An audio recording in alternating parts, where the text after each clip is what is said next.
Hello friends, welcome to my channel. নাসাউর 22 গজ দেখে চরিত্র বুঝতে পারেনি রোহিত শর্মা। বিষয়টা বুঝে নেওয়ার জন্য টসে জিতে ফিল্ডিং করার সিদ্ধান্ত নেন। অভিজ্ঞতা থেকে নেওয়া সিদ্ধান্ত যে ভুল ছিল না, কয়েক ওভার খেলা গড়াতেই তা প্রমাণ হয়ে গেল। প্রথমে ব্যাট করে আয়ারল্যান্ড করল 96 রান, 2 উইকেট হারিয়ে জয়ের জন্য প্রয়োজনীয় রান তুলে নিল ভারতীয় দল।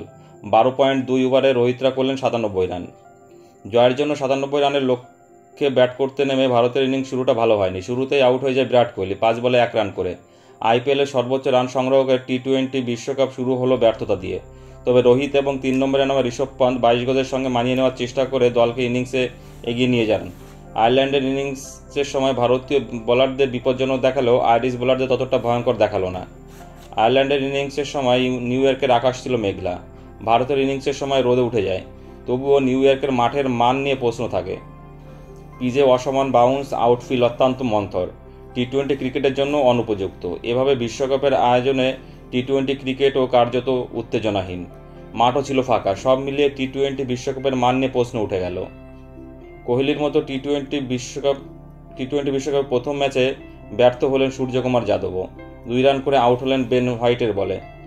আয়ারল্যান্ডের বিরুদ্ধে খেলায় জয়ের মধ্যেও তৈরি হলো উদ্বেগ। 37 বলে 52 রান করার পর কাঁধে চোট পেয়ে মাঠ ছাড়তে হলো অধিনায়ক রোহিতকে।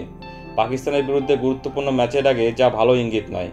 4টি 4 ও 3টি 6 মারেন রোহিত। শেষ পর্যন্ত 22 গজে ছিলেন ঋষভ পান্ত ও শিবম দুবে।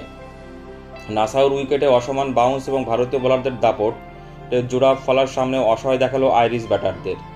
আয়ারল্যান্ডের বিরুদ্ধে রোহিত 6 জন বোলারকে ব্যবহার করলেন। রবীন্দ্র জাদেজা ছাড়া সকলেই উইকেট পেলেন। 50 রানে 8 উইকেট হারিয়ে ম্যাচের ভবিষ্যৎ একরকম নিশ্চিত করে দেন আইরিশ ক্রিকেটাররা। সেই দিকে গুজরাট টাইটান্সের জস লিটল এবং গ্যারেথ ডেলানির মারিয়া চেষ্টা কিছুটা মুখ রক্ষা হলো আয়ারল্যান্ডের। আইরিশ ইনিংসের 3য় ওভারে জোড়া ধাক্কা দেন অর্শদীপ সিং। তারপর নিয়মিত ব্যবধানে উইকেট হারিয়ে 16 ওভার শেষ হয়ে যায় আয়ারল্যান্ডের ইনিংস। একটা সময় দেখে বিশ্বাসই করা যাচ্ছিল না বিশ্বকাপের কোনো ম্যাচ বলে। 50 রানে 8 উইকেট হারানোর পরেও আয়ারল্যান্ড 96 রান তুলো লিটল ও ডেলানির জন্য। লিটল প্রথমে কিছুটা অগ্রাসী ব্যাটিংয়ের চেষ্টা করেন, মারার জন্য বেছে নেন আইপিএলের প্রাক্তন অধিনায়ক হার্দিককে। 2টি 4-এর সাহায্যে 13 বলে 14 রান করেন। ডেলানি করেন 14 বলে 26 রান, মারেন 2টি করে 4 ও ছক্কা। ভারতের স্বপনতম বোলার হার্দিক পান্ড্যা 27 রানে 3 উইকেট নেন তিনি। 6 রানে 2 উইকেট বুমরা, 35 রানে 2 উইকেট নেন অর্শদীপ। নিজের 4র্থ ওভারে একটু মার খেয়ে যান তিনি। 3 রানে 1 উইকেট অক্ষয় প্যাটেল, 13 রানে 1 উইকেট সিরাজ। বন্ধুরা, তোমাদের কি মনে হয়, ভারত কি এবার টি-20 ওয়ার্ল্ড কাপ জিততে পারে? প্লিজ কমেন্টস করে জানাবে।